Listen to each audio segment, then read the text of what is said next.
So here are the 5 common types of figures of speech. Number 1. Metaphor. When you describe a person, place, thing, or an action as being something else, even though it is not actually that something else, you are speaking metaphorically. You know, you have already heard an angry or pissed off parents shouting a metaphor to their kids. That's terrible. You are the black sheep in the family. I'm not angry. That is just an example of metaphor, because the person who is the member of the family is neither a sheep nor black.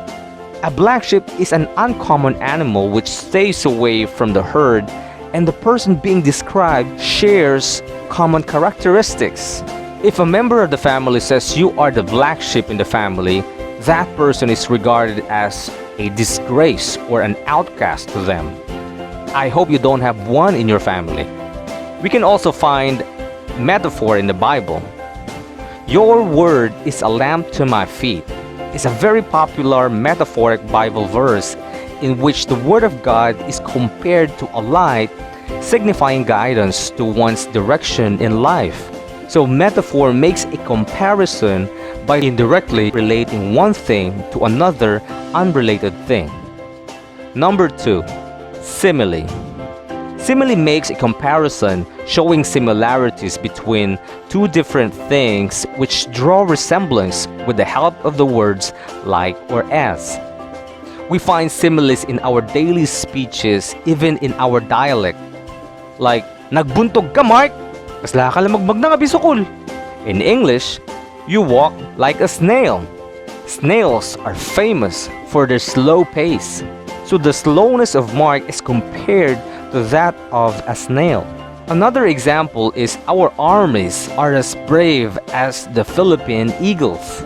Don't you know that the Philippine eagle, also known as the monkey-eating eagle or the great Philippine eagle, is the largest, the rarest, the most powerful bird in the world. So the bravery and power of soldiers are compared to that of a Philippine eagle. Simile makes a comparison showing similarities between two different things which draw resemblance with the help of the words like or as. Number 3. Personification. Personification is a type of figure of speech which assigns the qualities of a person to something that is not human or inanimate objects such as nature, place, carpentry tools, etc. So here are the examples. The first rays of morning tiptoed through the grassy plain. Basically, the rays of sunrise in the morning cannot tiptoe because they are not feet of a human. Tiptoe is an action word which human does and is attributed to how the rays of the morning slowly move as they shine through the grassy plain. Try to see the movement in your imagination.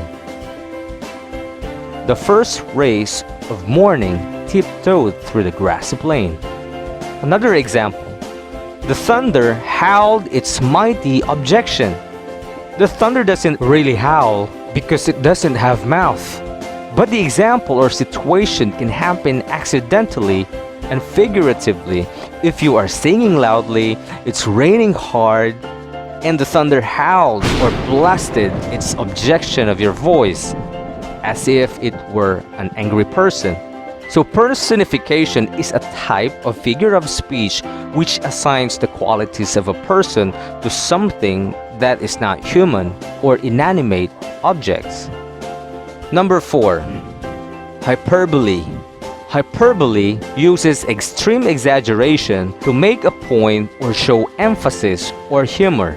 We can find examples of hyperbole in literature and in everyday speech, and you wouldn't want to use it in non-fiction works like reports or research papers, but it's perfect for creative writing and communication, especially when you want to add color to a character or humor to a story. Example in Iloco dialect, "Parta ka magluto, karding! Matayak ti bisinan!" Matayak ti bisinan, or "I am already starving to death," is an example of hyperbole, which means that someone is very hungry. Another example is, my dad is always working. There's no such thing as always working. It is impossible. Yes, people work, but not always. They need to stop working to rest so that they can live longer. This only means that his dad is really a workaholic and hardworking person. Number 5. Apostrophe. Apostrophe is a figure of speech which a writer or speaker uses to speak directly to someone who is not present or dead or to an inanimate object. Don't be confused with apostrophe as a literary device with the apostrophe as a punctuation mark. The punctuation mark shows possession or marks the omission of one or more letters called contraction. Apostrophe as a literary device is an arrangement of words speaking to a non-existent person or an abstract idea as if it were present and capable of understanding feelings. Here are some examples we use in daily speech.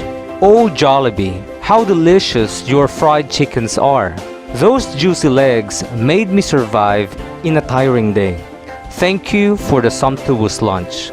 Here Jollibee is not really a person, but a fast food chain in the Philippines. But in the example, it is spoken to as if it were a human being cooking and serving delightful food. Another example, oh holy night, the stars are brightly shining.